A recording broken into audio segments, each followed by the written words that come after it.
So you think about diabetes, you think about cancer, you think about atherosclerosis, which is basically having a heart attack. Fundamentally, what causes a lot of those diseases is inflammation. So, what we're going to speak about today is what is inflammation? How could we curb it? What kind of foods we should eat to prevent diseases? I mean, for Yeah. me, it's great. It scares the crap out of me. It makes me realize how bad my diet is.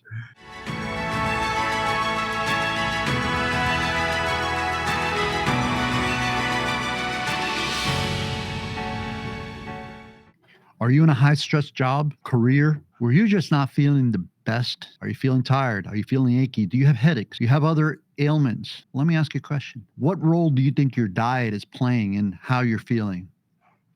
I am Robert Asencio. And today on Bets and Badges, we have the pleasure and privilege of introducing an assistant professor at St. Thomas University of the School of Business. He is a person who is deep into the subject of culinary medicine. Today, we're speaking with Ivan Valcin. How you doing, Robert? Good, man. So I did not do credit to your background. You're an assistant professor now. You were an adjunct professor with Miami-Dade College. You were also a professor at the University, Johnson and Wales University, right? And you were also the executive chef over Memorial Health Care System Correct. Hospital. Correct. So let me ask you the first question: why does hospital food suck? That's a great question. So, honestly, hospital food is not supposed to suck, but you have a divide between making healthy food taste good and making something nutritious. So, the field that I'm in right now, it's called culinary medicine, where we take evidence-based research and bring cooking skills together. So, in regards to hospital food, I think that's where the lack is that the research is there and we know what makes you well in terms of food. But how could we make it taste better that is actually palatable to patients? And even in hospitals, with the research that we have now, what we found out, even hospital food is not really geared towards to make you better. Basically, they're just geared. It's geared towards sustaining you and get you out, Yeah, but it's a it's healthy not diet, there right? to make you feel better. It's a healthy diet, right? Yeah. Yeah. To bring it into context, the reason why I asked about and I opened up the line with why does hospital food suck or why is it bad, right? Bad Yeah. tasting, is because, you know, those of us who have been around a little bit, those of us who have lived high stress lifestyles, been engaged in careers that have, man, taken us from normal level of everyday calmness to ultimate stress reaction. Many of us, not most of us, but many of us have been in at one point or another in the hospital Yeah. and certainly have visited the doctors for ailments. You know, I suffer from migraines and I've often thought, what is the cause? And I've gone to doctors and they just can't tell me. And then when I straighten up my diet, eat better specifically, my headaches seem to be reduced. But let's give the viewers, if you will, an understanding of this topic and why we're talking about it and why diet is so important and maybe some of the symptoms, maybe some of the triggers, and then the remedies. Yeah. So I'm glad you actually spoke about my background, but just to give you a little bit more, I am originally from the Caribbean, hence the accent. So I'm from a small island named St. Lucia, where I Shout was out. born and raised, and then came up to the United States. I worked for Sandals back in St. Lucia, and basically I was a glorified accountant. Fell in love with the hospitality industry, and decided to become, you know what, a chef or become a food and beverage manager. And then came to the United States to Johnson and Wales University, got my bachelor's degree and my master's degree from Johnson and Wales as well. And then I started to work, and then I went out into the field. But even at Johnson and Wales, we were required to take a nutrition course. I mean, if you're going to be a chef, one of the things that is required is to know how food impacts your body. So while taking that nutrition course, I'm like, wow, this is amazing. It's like things that I've never learned before. It's like you grew up in the Caribbean. I mean, you're around fresh organic ingredients. I mean, the sea is right there. You get fresh seafood. But I just got really interested in how food actually impacts the body. And then, honestly, coming from St. Lucia to the United States, my diet completely changed, and I did get a little bit sicker. I actually put on more weight. I mean, I remember going back home and my mom was like, "Dude, like you're getting fat." But it was just the food that you were surrounded by.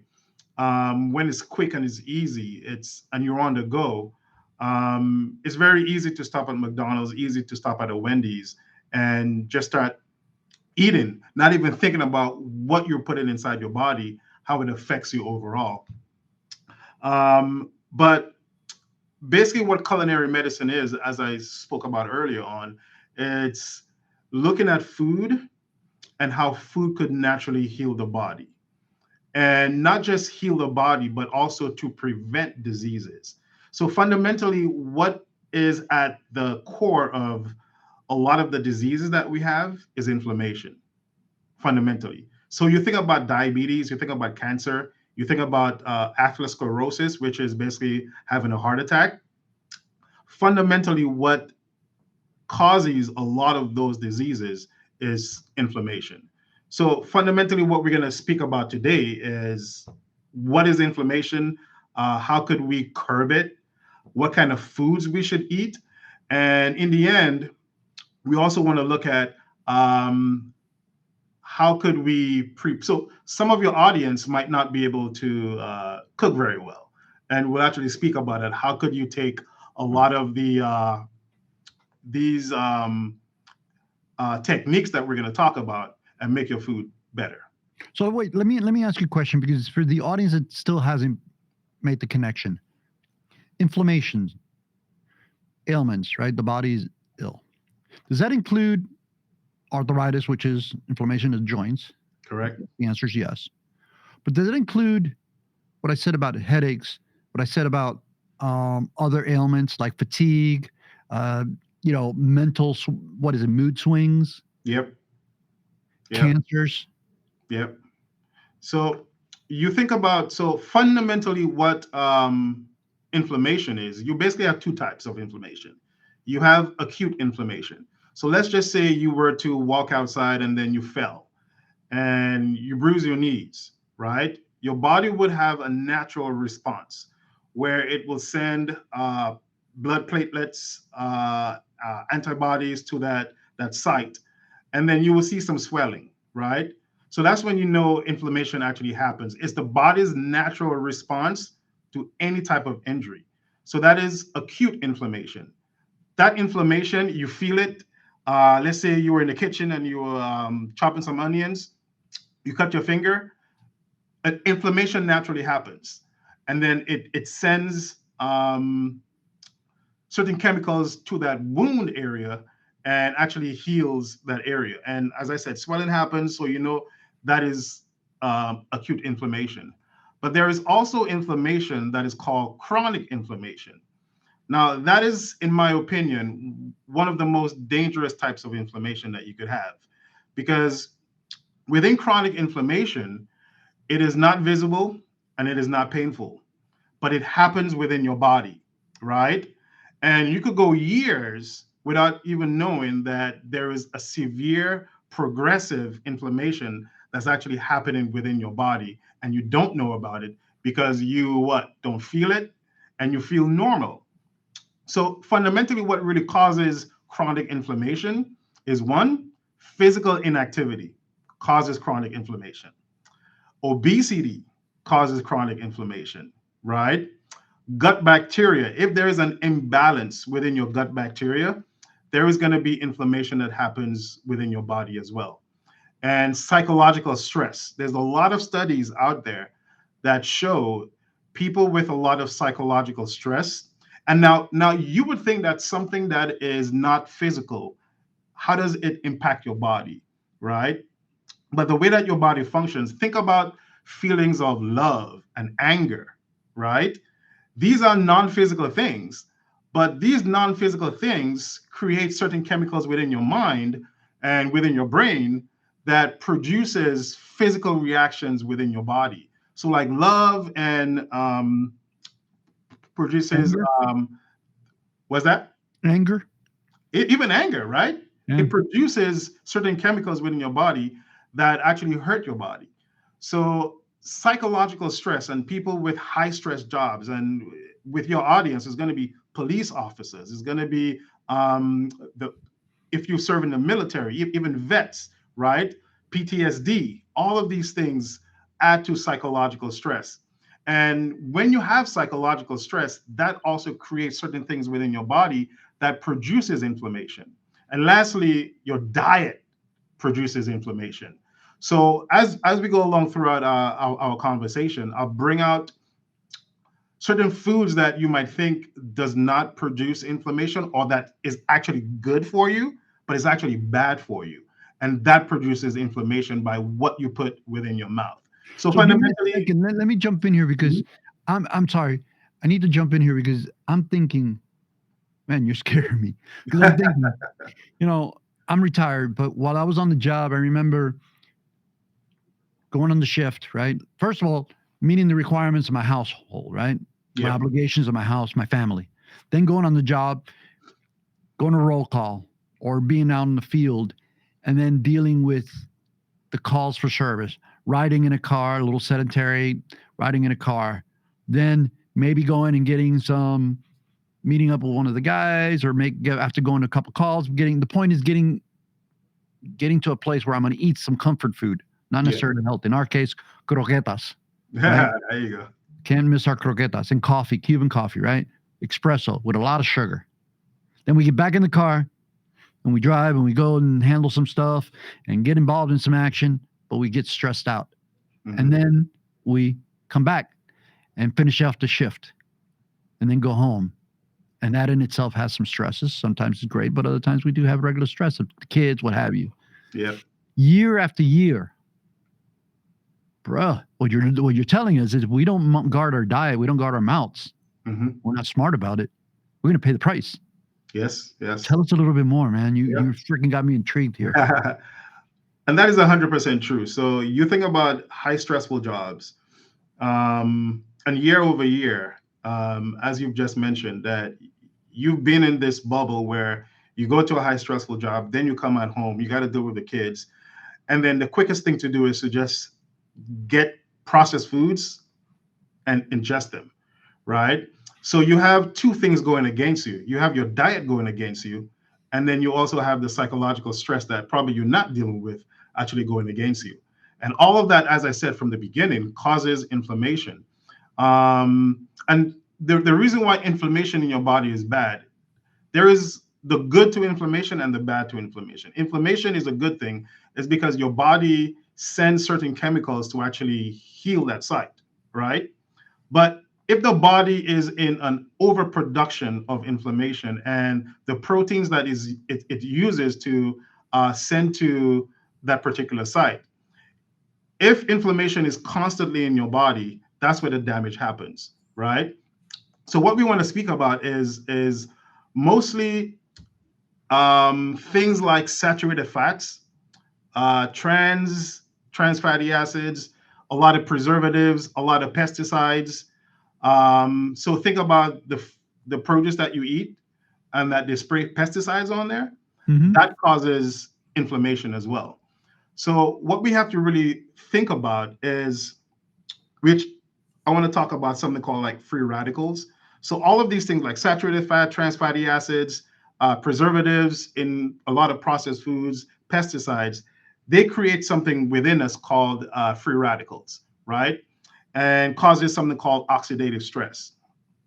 And once that goes into your body, and then it circulates in your body, that those free radicals cause damage throughout your entire body. So that is something that you definitely want to limit. So what we want to think about, what really causes inflammation within our bodies, right? Especially in what we eat. So let's talk Food, about the foods, right? right? Yeah. Because I know for a fact my diet suffers by my lack of knowledge. Yeah. So help us out here. Yeah. So let's think about omega sixes, and what omega sixes are pro-inflammatory. So examples of omega sixes would be vegetable oil, and guess what? You use vegetable oil a lot in everything. So every baked good, vegetable oil. Every probably fried food that we eat is going to be vegetable oil, right? Any seed oils, that's pro-inflammatory because it's very high in something called linoleic acid, right? That's pro-inflammatory. Processed foods, the things that they do to foods that help prolong shelf life. So a lot of commercial baked goods, soft drinks, sodas, anything high in sugar, that is pro-inflammatory. So that's what you want to stay away from. So to counteract that, we want to have foods that are high in omega 3s, right? So you think about salmon, tuna, flax seeds, walnuts, beans, leafy green vegetables. All these are high in omega 3s, and that's going to counteract omega 6. But what you want to limit in your diet is anything that is pro inflammatory, anything that is high in omega 6s, you want to eliminate from your diet. So let me Now, when throw I a say, contradiction at you. Let me throw a contradiction. Mhm, Vegetables, which are generally good, green yep, vegetables, with seed oil. very bad still. So you want to avoid seed oils at all cost. That's what you want to do. And can you And explain what the seed oils are just one more time for the viewers? so seed oils are normally oils like canola oil would be a seed oil. You think about vegetable oil, it's just a general term for a whole bunch of vegetables that they took together with seed oils as well. Extract oil from that. You think about cottonseed oil, grapeseed oil, which people think that is healthy for them, but it's really not. Very high in linoleic acid and produces inflammation. Um, Something called saf seed oil. So you look at the back of a lot of things that you eat, and then you go down the ingredient line. Even soybean oil, terrible for you. And then you will see like palm seed oil, saf seed oil, canola oil, soybean oil. All of these are pro-inflammatory ingredients that you want to avoid. Now, would you be able to avoid them completely? No, because you go to the store and you look at the bread aisle, every single bread, I would guarantee you, has some type of seed oil in there. Now, there are more expensive versions of bread, like I don't know, have you ever heard of Dave's bread? I haven't, no. Right. So, is this organic bread that they sell in a lot of supermarkets where there is no seed oil in there, basically. But even if you do consume a lot of, not a lot, but you've limited your omega 6s, what you want to do is to counteract the omega 6s with omega 3s. So that's going to be the counteract. It's going to be impossible. I wouldn't say impossible, but very unlikely that your average person would be able to avoid seed oils. But what you Mhm. want to do is to limit it in your diet. Now, your body still needs omega 6s, but at the rate that we're consuming them, it's too much for our bodies. That is going to be pro inflammatory, and there's nothing to counteract it, basically. So, you're talking here and I'm thinking, okay, if I were to try to change my diet, radically change my diet, I'm going to fail, right? Because I'm going to throw myself in a tizzy. I'm going to be overly cautious, and then I may hurt myself, right? Mhm. And I know that my body's automatically going to go through this reaction period of rejecting something new. So I guess what you're saying is the best way to do this is, don't let me put words in your mouth, is over time. That is 100% correct. How would you go about that? So you never want to really shock your body, and most people who go on like the fad diets, they never stick to it because it's really difficult.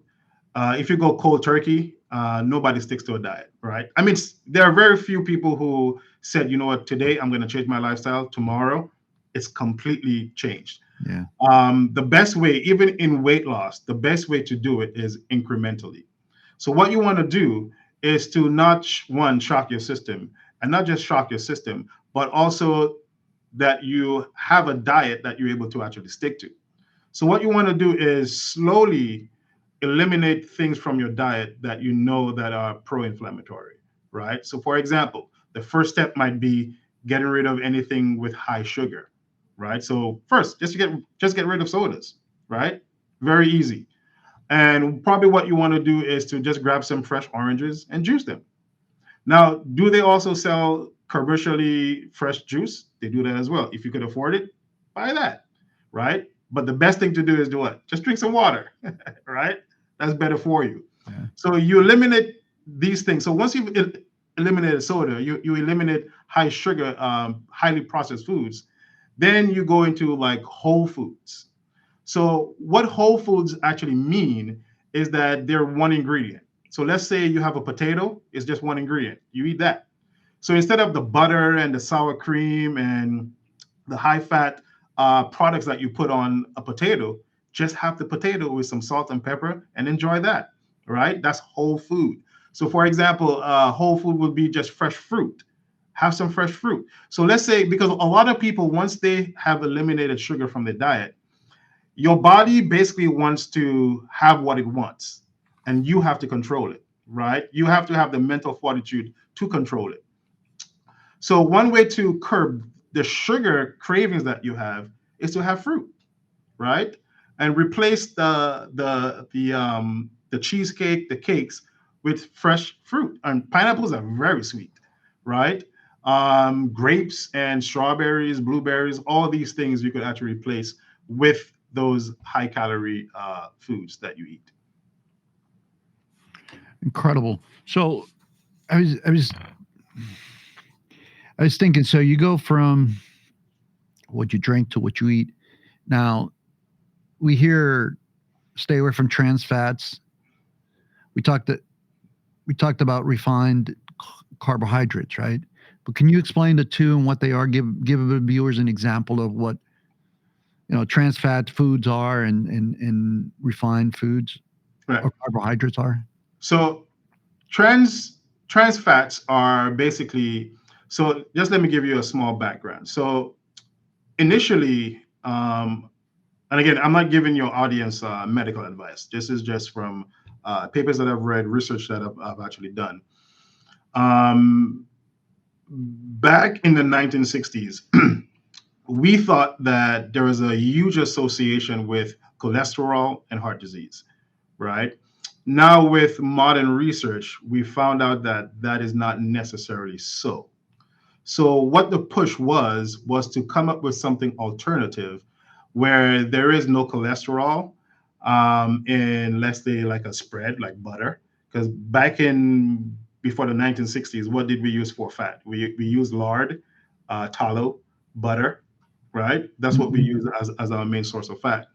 Then what was introduced was seed oils, and we still had this craving for butter. So what we did was create something called margarine. So margarine and basically saturated fats are solid at room temperature. So you think about butter, you think about lard, think about tallow. These are saturated fats. They're normally solid at room temperature. Margarine or oils rather are liquid at room temperature. So what we decided to do was to take oil and take it through a process called hydrogenation, which changes it from a liquid to a solid. And that's where we get margarine.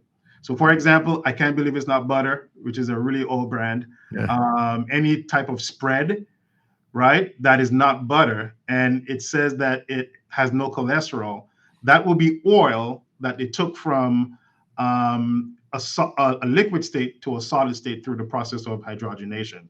And through that, trans fatty acids, because taking it through from a liquid to a solid, trans fatty acids are actually developed, and trans fatty acids are terrible for your heart, right, and terrible for your diet. So I guess it's because So they don't dissolve, right, in the exactly, body. exactly, right. And it latches onto a lot of things, especially where there's damage in your arterial wall. Yeah. So creates Raises LDLs. Was that? creates plaque. Exactly. Raises LDLs, the LDLs attached to that damage, and that creates plaque. Then it becomes calcified, and then you have a whole load of problems. Refined sugar, on the other hand, And the reason why we want to stay away from refined sugar is that it raises your insulin. And what we found out through research that once your insulin starts to spike up and down, that creates an environment for inflammation to happen. So what I would advise, so a lot of people you say will say that, you know what, rice is bad for you and carbs are bad for you. Not necessarily. That is not necessarily true. So carbohydrates do spike insulin, right? So anytime you eat anything, actually, it spikes insulin. So once you put something within your mouth, your insulin normally shoots up, right? So what you don't want your body to be in is a state of any your insulin starts going up and down. That's what you don't want. So what we found out is that if you eat anything fibrous before you eat something that spikes your insulin goes up steadily. And that's what you want. You want a steady state of insulin rising. You don't want your insulin to just spike. You want it to be raised steadily.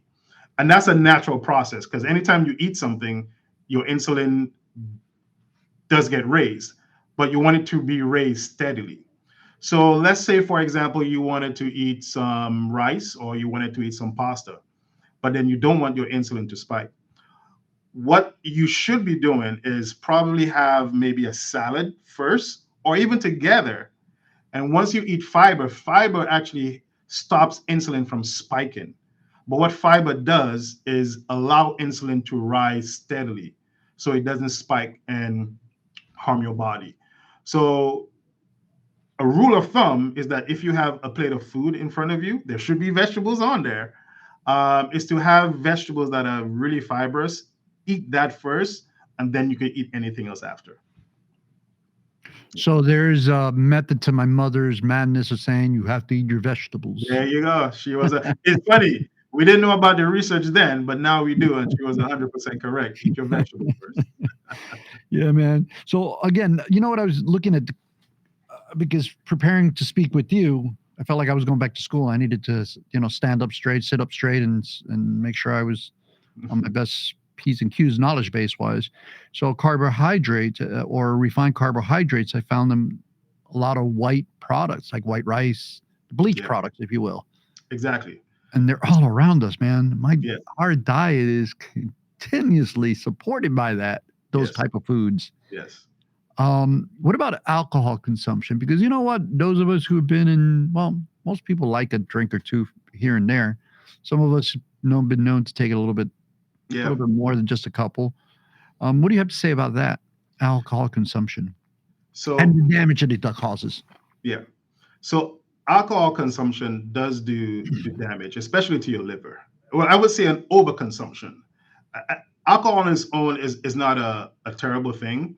Um, and also depends on the type of alcohol it is. So one thing that I would mention, one of the best diets out there, and there's a ton of research that attributes to its validity, is the Mediterranean diet. And let me just explain what that is. So basically, there's this researcher called Ansel Keys who started the research based on the Mediterranean diet.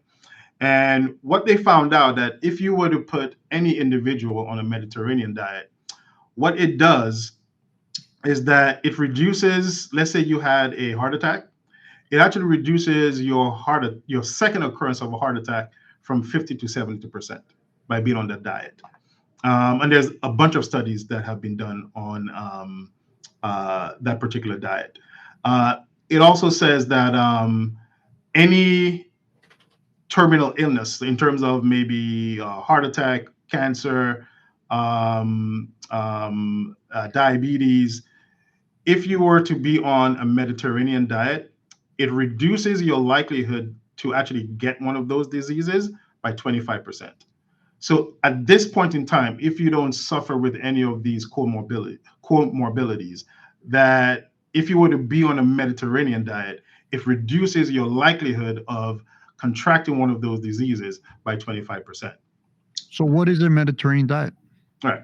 So the Mediterranean diet is basically 9 groups of foods that you should eat every single day, right?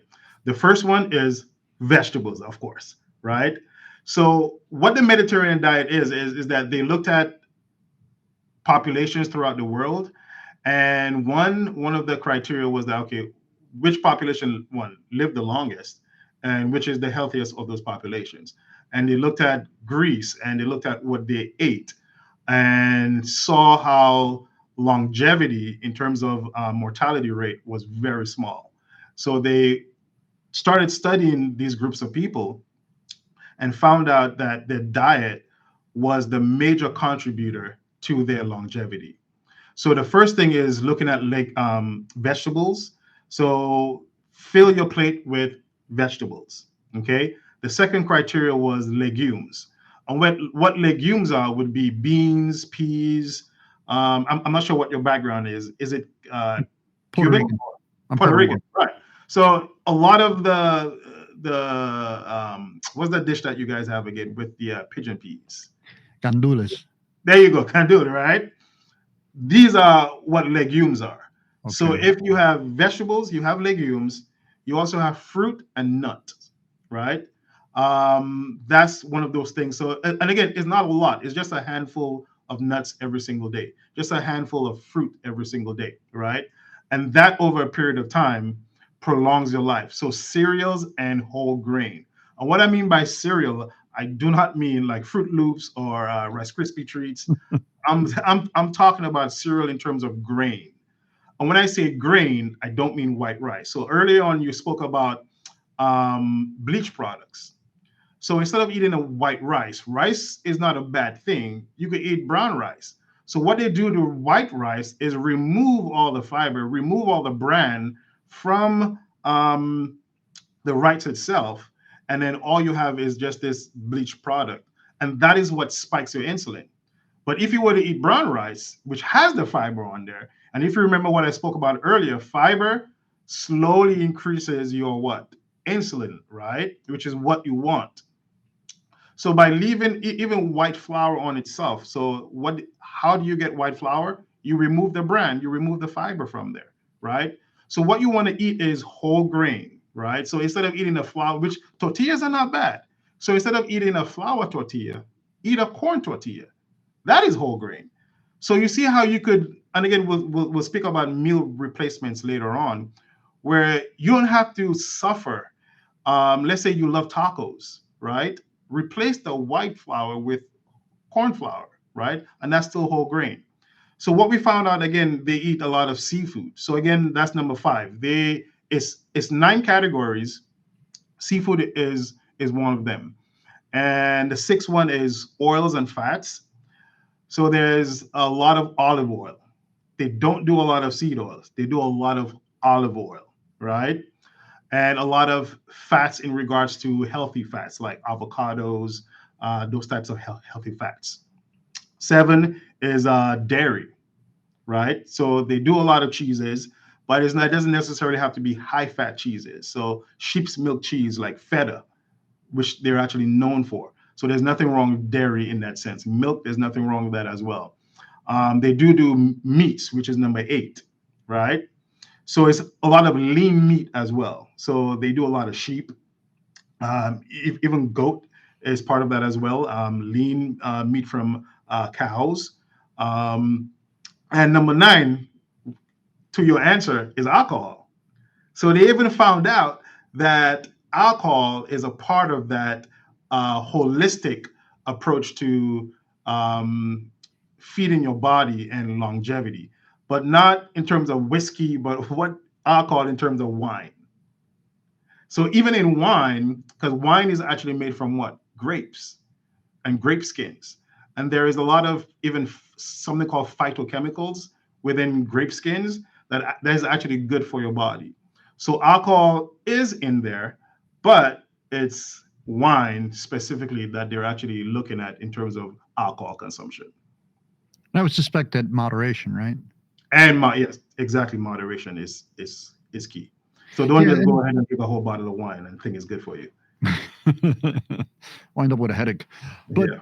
but Ivan, you mentioned meats, the lean part of the cow. What would that be?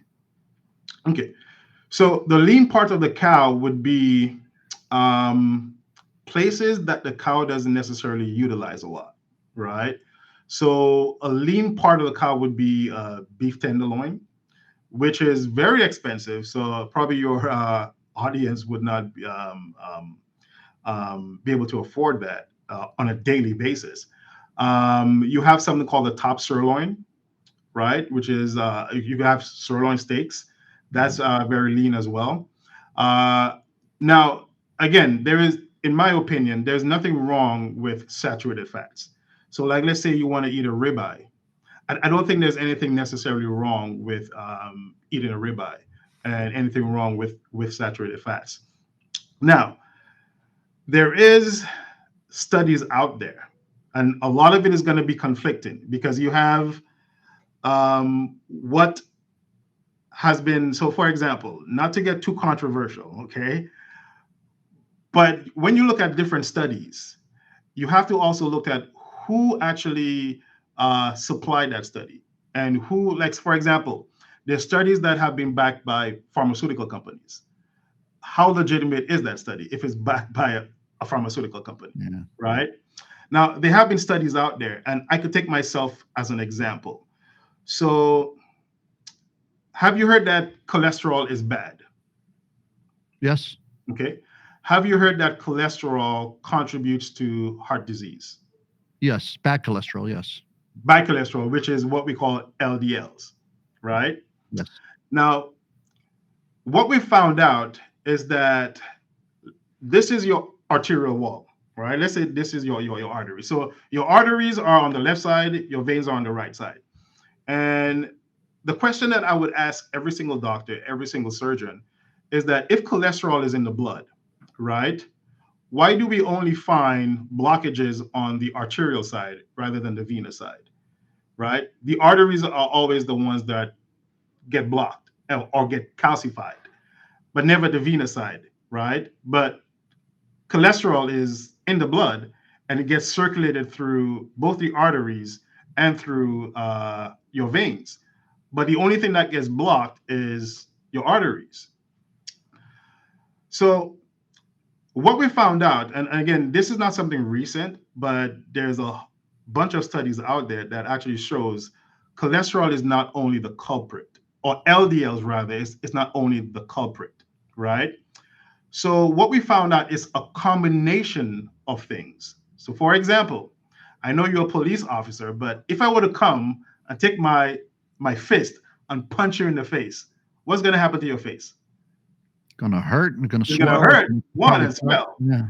And remember what we spoke about in terms of inflammation. That Yeah. is what we call acute inflammation. So it is going to get damaged, and it is going to swell, right? And that's what inflammation actually does. All right. Once there is damage, swelling happens, injury happens, right? Now think about your heart. If you have a comorbidity, like let's say high blood pressure, and the pressure is so high that it goes through your arteries and it damages your arteries, right? And there is damage that actually happens. What cholesterol does and what your body does is get into an inflammatory state and wants to repair that damage. And that's where cholesterol comes in. So the cholesterol is sent to that site and it attaches on that lesion and repairs it. But then if your body is in a constant state of what? Inflammation, it's in that constant state of producing what? Cholesterol, to continually go to that site and heal it because your pressure is high and it continues to damage your arterial wall. So your body is in a constant state of inflammation to actually repair it, right? Now think about this. The reason why cholesterol doesn't get lodged is because the pressure reduces when it goes to your what? Your veins. So it doesn't damage your veins. So if your veins are not damaged, guess what? There's no need for inflammatory response to the veins. But there's an inflammatory response to what? Your arterial wall. Now, let's take myself for an example. So 2 months ago, I went to my doctor, right? And typically, your LDLs, which is your bad cholesterol, is supposed to be under 100. I'm sure you've heard about that. And then if your Every visit. HDLs, Every visit. say again? Every visit. Every visit, right? And then your HDLs could be a little bit above 100, but your total cholesterol is supposed to be basically at 200, right? Guess what my overall cholesterol was? Just take a wild guess. 200? 316, Oh, right?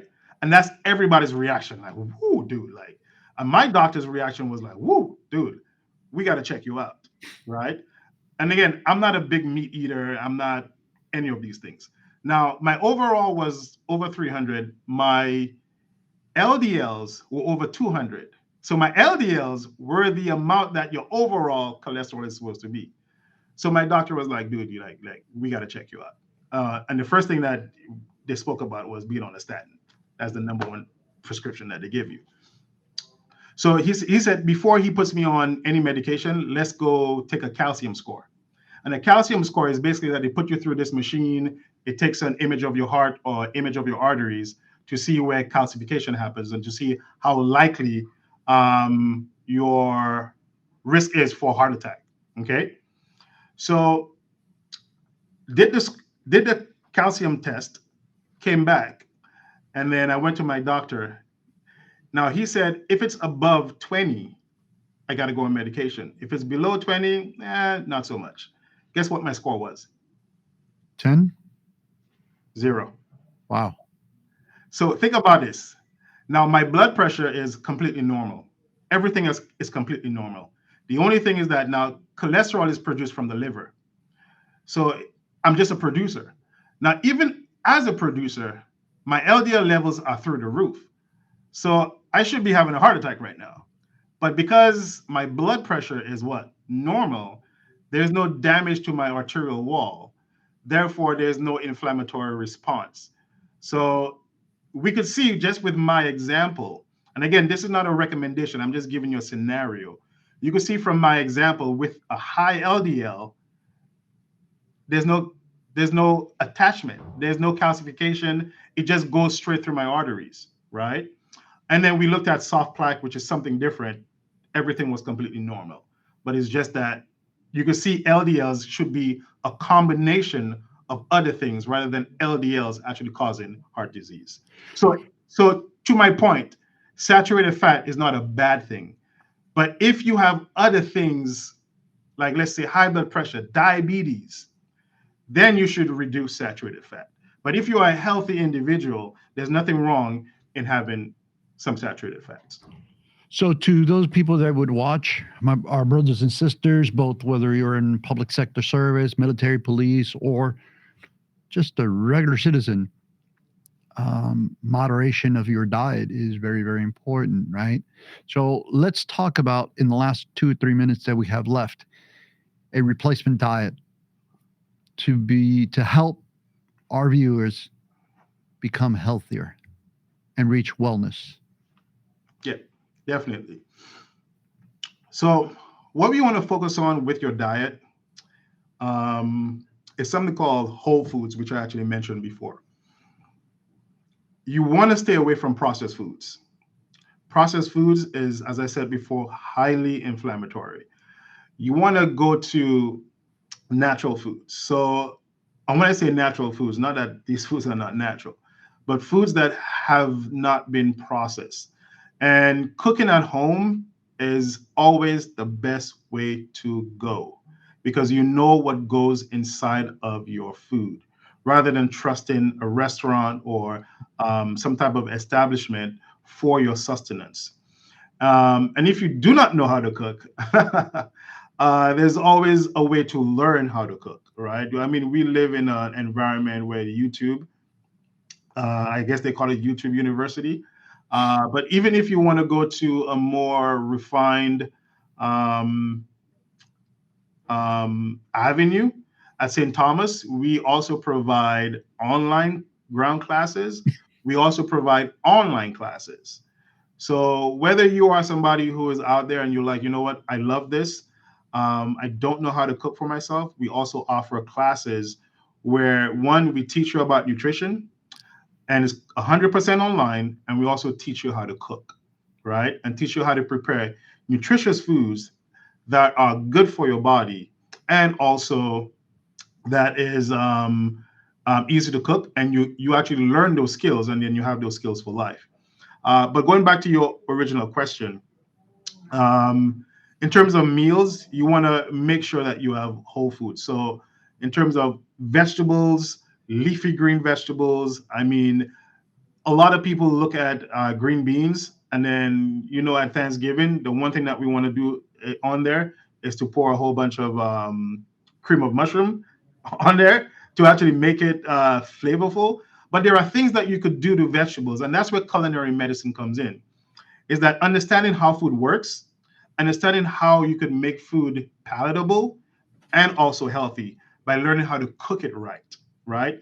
So you would have a dietitian who knows everything in theory, and then you would have a chef, and bringing those two worlds together is what we would consider culinary medicine. So again, to your audience, you want to avoid processed foods.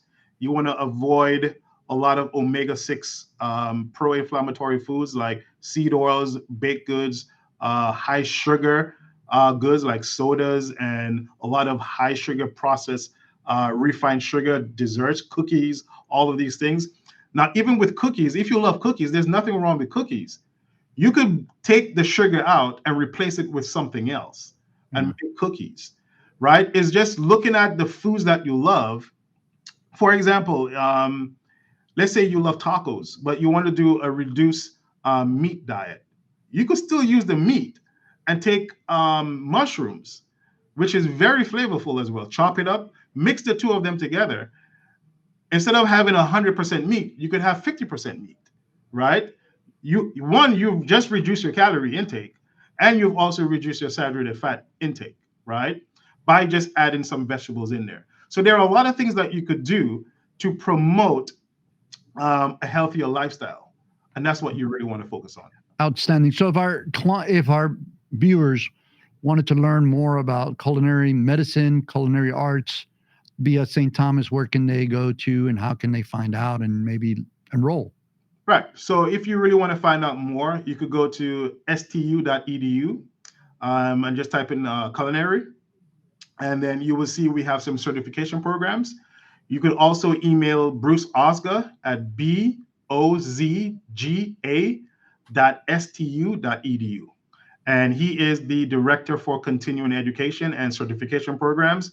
And the program that we present is about 9 months to a year, where we take you from the basics to advanced culinary skills and also nutrition as well.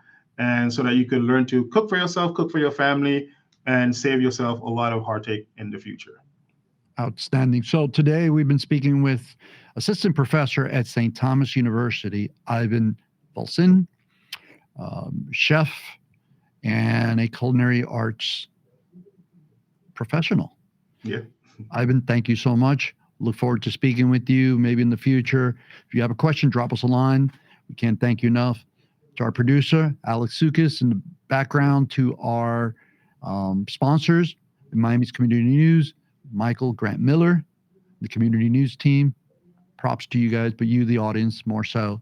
Thank you. Drop us a line. Let us know what you think. You can find us on all podcast platforms, major ones at least: Spotify, Apple, iHeart, Amazon, YouTube, and our own betsandbadges.com or at Bets and Badges on those platforms. Thank you. Look forward to speaking with you on the next one.